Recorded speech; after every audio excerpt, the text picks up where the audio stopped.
Look at this thing, it's beautiful. 1983 Yamaha yz250. So the 83 is the K model, and it's a very, very, very sought after model. So if you know a bit about these things, you'll know that in 82 they had the radiator behind the number board, and the radiator, the water pipes went through the headstock, and although those things were very, very, very competitive, that was a bad idea, and in 83 they moved the radiators down to the place where we would all know that they would live these days, just in front of the fuel tank, bolted onto the side of the frame, behind the forks, behind the headstock.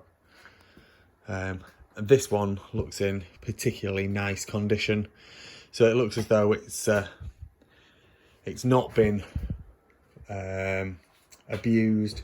It looks as though it's had a powder coated frame. It's had the odd fresh plastic here and there, so this is a fresh plastic. They've painted the tank, which has started to bubble slightly, and the stickers have started to come away slightly. Someone could refurb that tank, make it absolutely beautiful again. It's a very, very, very stock bike. We're looking around it. It's the original wheels.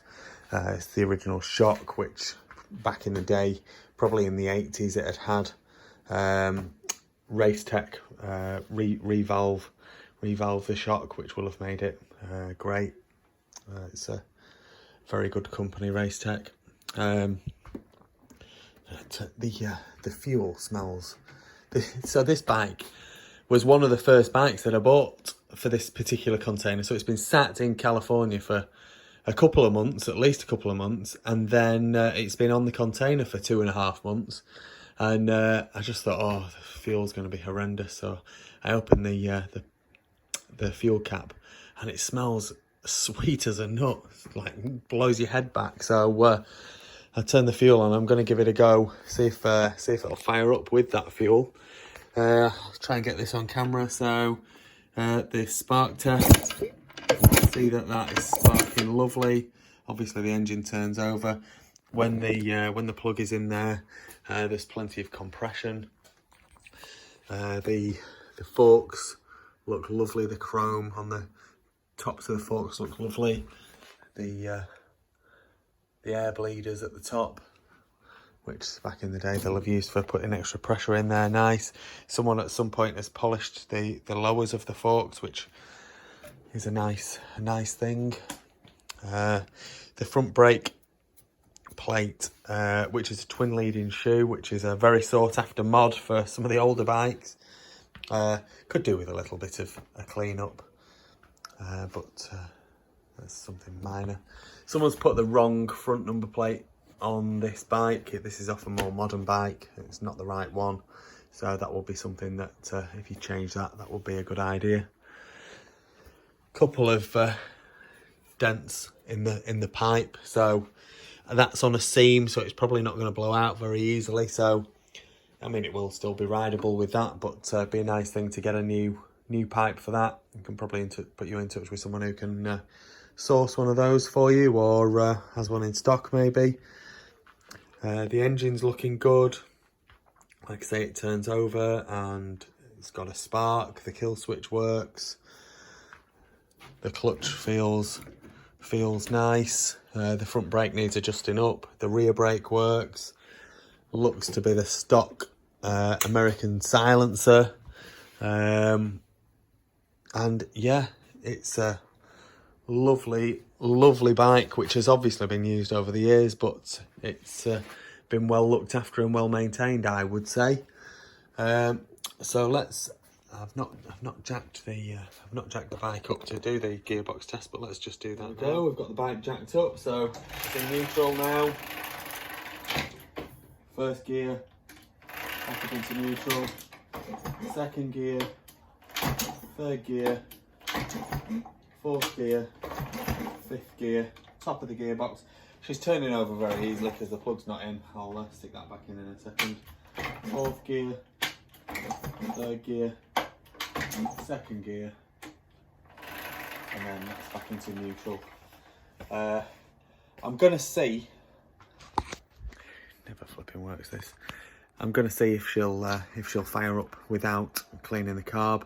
Just because the fuel is so nice, I'm just wondering maybe it's not been sat there that long before we bought it, and maybe whatever's in the bottom of the carb is not too bad. So if she doesn't fire up in the first few kicks, I'll just spin the carb round and I'll take the bottom off and clean the jets out, and then I'm sure she'll go then, because she's, like I say, she's got compression, she's got a nice spark, big fat spark, and a lovely bike.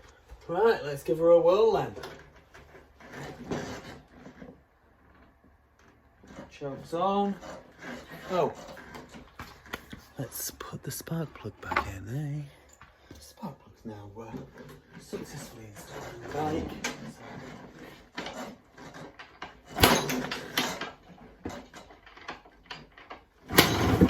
Oh, there we go, she's gonna go.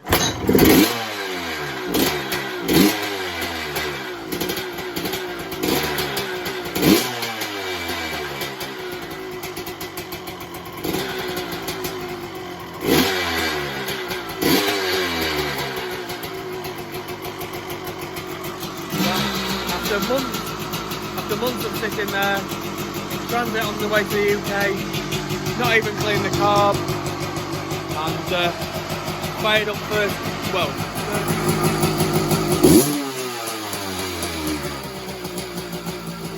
that is beautiful, that.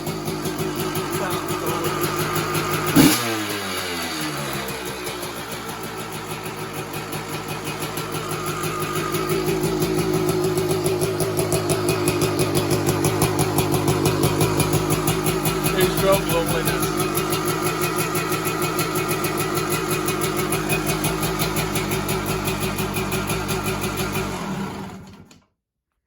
Yeah, really impressed with that bike. A lovely bike. I know its new owner will be impressed too, for definite. Cool.